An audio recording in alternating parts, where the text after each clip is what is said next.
Alright, good morning, good evening, good night, wherever you are, stuff. Number 10 would have to be the Ultimate Warrior defeating Hulk Hogan at WrestleMania 6. Now, when I was a kid, I was a fan of Ultimate Warrior. He wasn't like my favorite, but he was one of my top 5 favorite wrestlers at that time. And when he beat Hulk Hogan and the fans just erupted, I was just marking out towards, especially towards the end. Even though the match itself, it wasn't that great, but the emotion and the fact that you got the two biggest wrestlers at that time going head to head and just fighting and basically to the death, in a lot of kids' minds. It's just like it was just so hard to pick who you wanted to to root for. Well, at that time I wasn't a fan of Hulk Hogan. I didn't like Hulk Hogan at all. Number 9 is my favorite wrestler at that time winning the WWF title, and that was at WrestleMania 8 when Randy Savage defeated Ric Flair. Now, at that time, I hated Ric Flair. I absolutely despised that guy.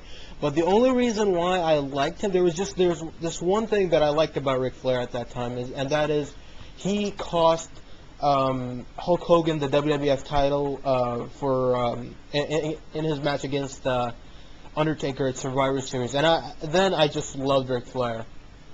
But heading into WrestleMania 8, I absolutely despise him, and I wanted Randy Savage to win. I was like, oh, come on, Randy, you can do it. And when he won, I went crazy. I absolutely loved that moment.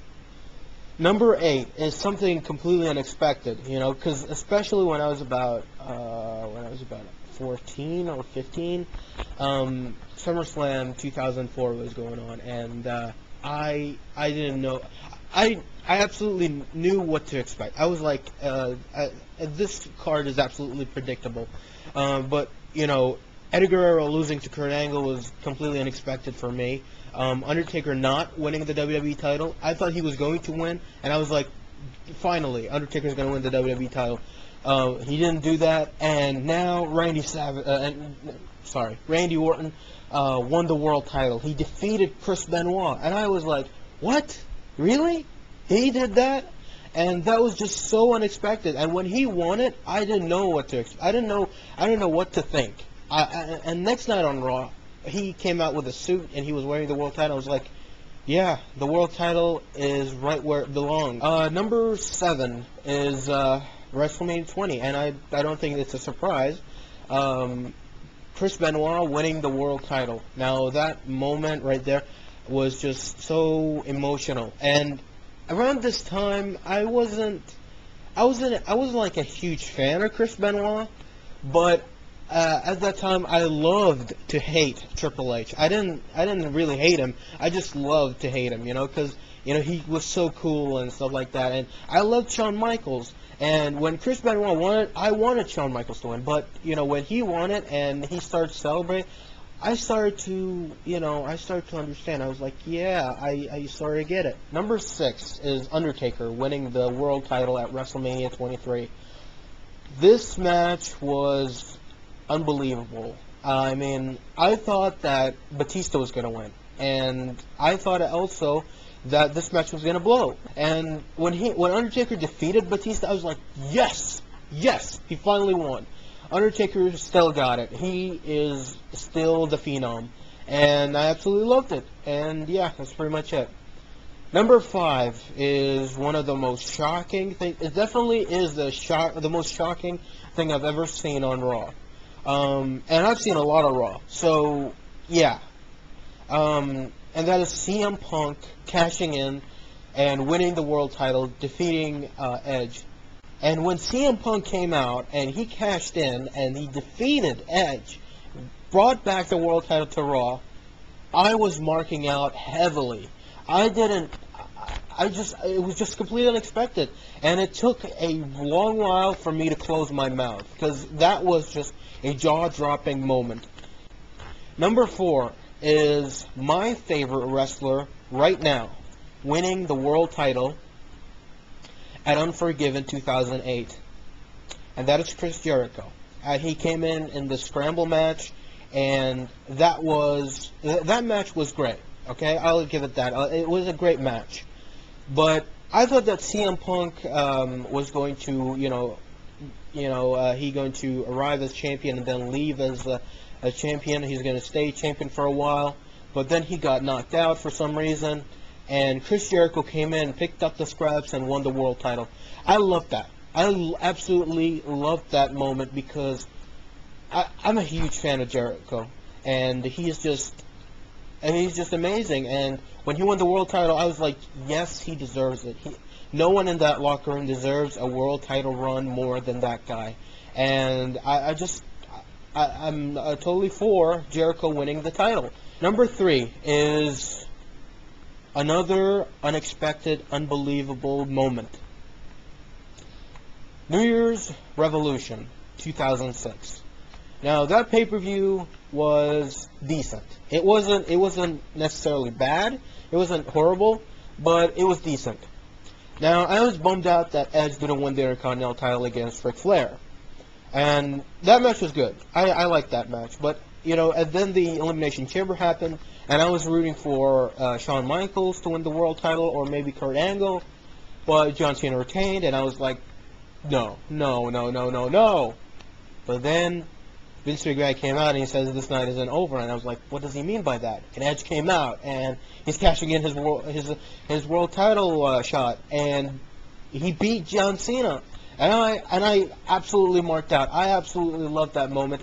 It was so heartbreaking that the fact that he had a 3-week title reign and lost it to John Cena again at Royal Rumble. I thought this should have been Edge keeping the world title, the WWE title, until WrestleMania, and losing it to John Cena if WWE wanted to in a triple threat match against Triple H and John Cena. I think that would have been a great match, and because it definitely was at Backlash. So yeah, that's pretty much it. Number 2 is one of my favorite wrestlers of all time, Eddie Guerrero, winning the WWE title at No Way Out, defeating the great and awesome force of Brock Lesnar. And that's pretty much it. I don't know what else to say about it, except that I had tears in my eyes, and I was about 14 years old, and I was just awe-inspired by that moment, and I was like, yes, this is what it's all about. This is why I'm a wrestling fan. This is why WWE is so big, and that is why Eddie Guerrero is one of the greatest of all time, and how he can capture my emotions in a bottle. And yeah, that's pretty much it. Number 1 is something I don't know if you guys are going to agree with me, but this is my opinion, okay? Shawn Michaels winning the world title at Elimination Chamber at Survivor Series 2002. That moment really made me cry. I was about 12, okay? And I cried because I was a big fan of Shawn Michaels. And at one point, he was my favorite wrestler of all time. And now he is my favorite wrestler of all time. Shawn Michaels winning the world title made me cry so hard that I thought that, this guy, he still got it, Coming out of, a back injury that has been like for 4 years, and almost, because I was so into kayfabe. I didn't know what was real, what was not around that time. And at SummerSlam, when Triple H took Shawn Michaels out, I thought that was it for Shawn Michaels. He was not going to come back. And then when he did, and he was better than ever, and he entered Elimination Chamber, definitely the underdog, and came out as champion, I was completely shocked. And I didn't like the fact that Shawn Michaels lost the title the following month at Armageddon, although that match was great. I just didn't like that decision. I just wanted Shawn Michaels to keep the title, feud with Triple H, and maybe ending at WrestleMania, Shawn Michaels versus Triple H, Last Man Standing or something like that. Because I would have loved to have seen that. But what can you do? It was just that moment right there was worth it. Was worth every trouble that I had afterwards. And I will never forget that moment because, you know, Shawn Michaels is my favorite wrestler of all time, and he completely deserved it. So, yeah, with that being said, Papa, please, comment, favorite, channel, please subscribe. And I know you guys might not agree with my list, so, but it's just my, you know, it's my opinion, so, yeah. And until then, dig it.